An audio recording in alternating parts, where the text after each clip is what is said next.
こんにちは、ソニック研究員の KT です。今回はソニックシリーズ1の愛されキャラ、ナックルズについて解説していきたいと思います。このナックルズについては、以前はソニックやテイルズほどの知名度はなかったかもしれないんですが、2022年8月に公開されたソニック・ザ・ムービー2でメインキャラクターとして登場したので、そこで一気に知名度上がったかなという感じです。そんなナックルズについてなんですが、皆さんこのナックルズってどんなキャラクターだと思いますか？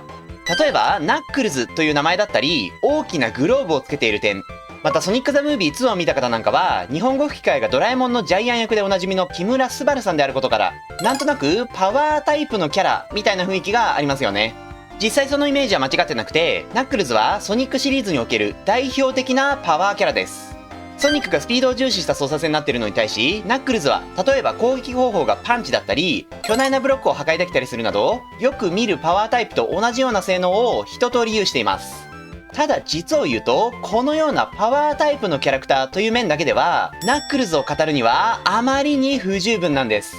というのも実はナックルズは、ソニックシリーズの物語における最重要人物なんですよ。もちろん一つ一つのゲームを見ると色々な重要人物がいるんですけど、ソニックシリーズ全体を眺めてみた時に、このナックルズほどの重要人物はいないんじゃないかと思います。下手したらソニックより重要かもしれないですね。ということでこの動画では、そんなナックルズの意外な設定や隠れた魅力なんかをぜひ皆さんにご紹介したいと思います。もちろんナックルズの基礎的な情報もちゃんとお伝えしていきますので、この動画を見れば皆さんナックルズというキャラクターの全てがわかります。そしてこのナックルズについて詳しくなれば、ソニックのゲームや映画がより楽しくなること間違いなしなので、皆さんここからの内容をぜひ楽しみにしていてくださいね。それでは早速始めていきましょう。まずはナックルズのプロフィールから見ていきましょう。ナックルズのフルネームはナックルズ・ダ・エキドナで、このエキドナというのは英語でハリモグラという意味なので、まずナックルズはハリモグラをモチーフにしたキャラクターになります。また年齢は16歳という設定になっていて、これはソニックより1歳年上、テイルスよりは8歳上です。そして好きなものはフルーツで、特に好きなのはブドウ。逆に嫌いなものはモグラらしく強い日差しということになっています。そんなナックルズが初登場したのは1994年発売のソニック・ザ・ヘッジホッグ3というゲームで、ゲーム中での立ち位置はソニックのライバルです。前々作のソニック・ザ・ヘッジホッグ2でソニックの弟分が登場したので、今度はライバルだろうということで生み出されたキャラクターになっています。その証拠に色々な点がソニックを意識して作られていて、例えばソニックがハリネズミであるのに対し、ナックルズはハリモグラをモチーフにしていたり、ソニックがスピードタイプなのに対し、ナックルズはパワータイプだったり、あと細かいところで言うと、ナックルズの胸元にあるこのマーク実はソニックのお腹を太陽に見立てて、それと対になる三日月をモチーフにした模様になってるんですね。またゲーム中においても、例えばソニック・ザ・ヘッジホッグ3ではソニックの行く手を阻む敵役として登場してたりしました。最近だと普通にソニックの仲間みたいになってますが、もともとはソニックと敵対していたキャラクターだったんですね。ただこの時ナックルズがソニックと敵対してたのは別にナックルズが悪者だったからではなくて、ソニックの宿敵であるドクターエッグマンに騙されていたからです。実はナックルズは非常に生真面目な性格をしているんですが、それと同時にちょっとアホなんですよ。つまりどういうことかというと、非常に騙されやすい性格をしているということです。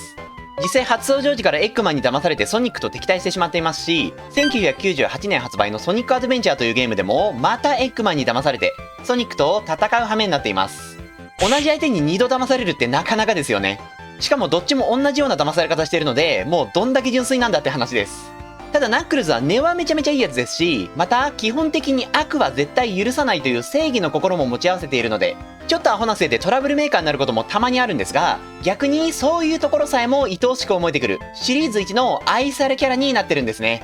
またナックルズの性格面で僕が特に強調したいのが、さっきから何度も言ってるちょっとアホという点です。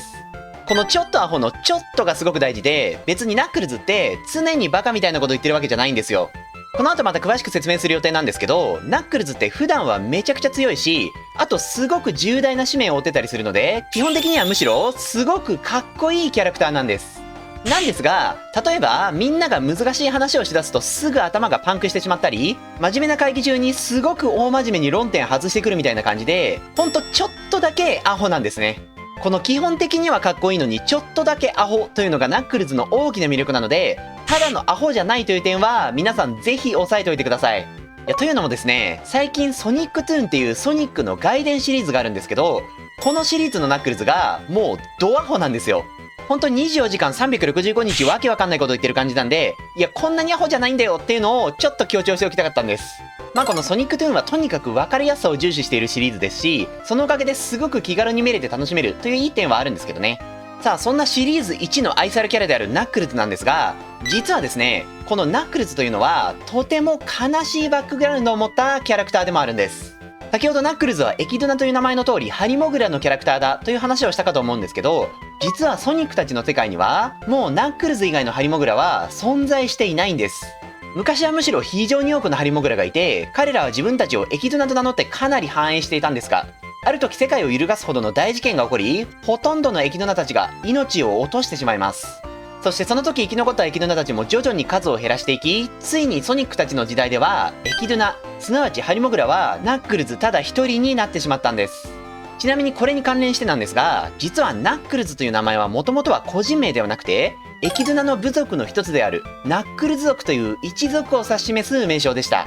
このナックルズ族という部族はナックルズの直接の祖先にあたる一族なんですが、今説明したようにすでにこのナックルズ族どころかエキドナ自体自分一人しかいないため、ナックルズはこの自分の祖先にあたる一族の名前を自分の名として名乗ってるんですね。そんな経緯があるので、実はこのナックルズ・ザ・エキドナという名前は彼が天涯孤独であることの象徴でもあったりします。普段はちょっとアホで非常に愛らしいナックルズなんですが、実はこんな悲しい設定なんかもあるキャラクターなんです。なおさっき説明したエキドナたちが滅んでしまうきっかけとなった出来事、世界を揺るがすほどの大事件とは一体何だったのかという話はまた後で詳しくご紹介するので、今は一旦プロフィールの話に戻りましょう。さあということで続いてはそんなナックルズの特技について解説していきたいと思います。ナックルズの一番の特技といえばやはりその腕っぷしを存分に生かしたパンチ。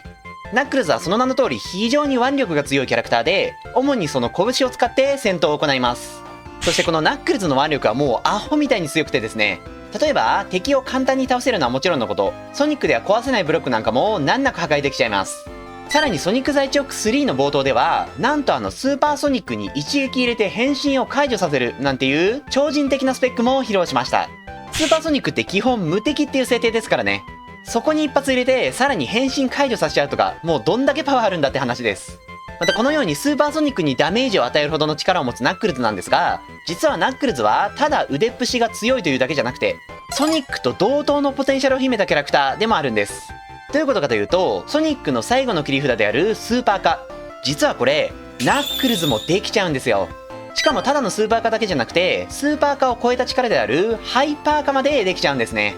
ナックルズが変身できるのは今紹介したソニックザイチョーク3とその続編であるソニック&ナックルズ、そしてそれら2つを組み合わせたソニック3&ナックルズというゲームのみなんですが、それでも今やソニックの最後の切り札になっているスーパー化だったり、それを超えた力であるハイパー化までできちゃうというのは、これもとんでもないポテンシャルですよね。またハイパーナックルズに変身した時は壁に張り付いた際に地震を起こして画面内の敵を全滅させるというめちゃくちゃ強力な技も使えたりします。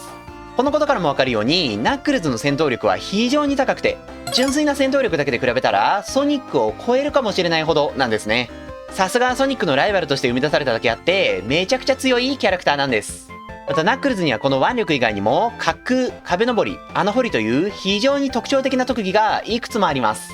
まず滑空と壁登りについてはさっきも少し話に出たソニック&ナックルズというゲームから実装されていて、この2つのアクションを使うことでソニックでは行けなかった箇所に行けるようになるなど遊び方が格段に広がりました。そして1998年発売のソニックアドベンチャーではこれら2つのアクションに加えて新たに穴掘りが登場します。今作にはナックルズを使ってマスターエメラルドのかけらというアイテムを探し回るパートがあるんですが、中でも地中に埋まっているかけらを掘り出す際にこの穴掘りアクションを使用するんですね。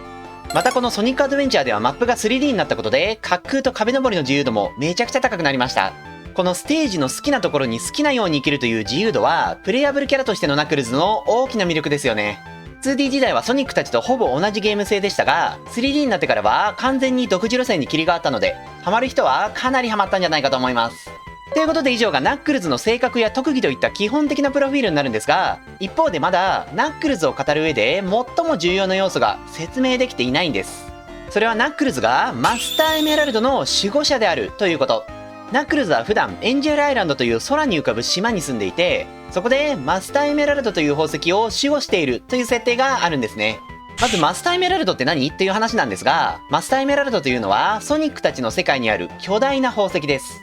ソニックたちの世界にカオスエメラルドっていう宝石あるじゃないですか。別名無限のパワーを生み出す石と呼ばれる宝石で、7つ全て集めると世界を滅ぼせるほどの強大な力を発揮するということでおなじみのあれです。そして今紹介しているマスターエメラルドという宝石には、このカオスエメラルドの力を制御できるという特性があるんですね。というのも、カオスエメラルドの力をソニックたちのようないい使い方をすれば全く問題ないんですが、例えばエッグマンのような悪いやつに悪用されてしまったら、もう世界の危機じゃないですか。実際エッグマンはカオスエメラルドの力を使って星を割ったことがあるので、もうほんとシャレならないことになりますよね。そのような時にカオスエメラルドの力を抑えることができるのが、ナックルズが守護しているマスターエメラルドという宝石なんです。実際マスターエメラルドの力を使ってカオスエメラルドの力を抑えることで世界の危機が救われたということもあるので、このマスターエメラルドという宝石はカオスエメラルドが悪用された際のセーフティーネットとして非常に重要な宝石ということになるんですね。そしてもちろんそれを守護しているナックルズもめちゃくちゃ重要なポジションだということになります。世界の平和はナックルズが守っていると言っても過言ではないわけですからね。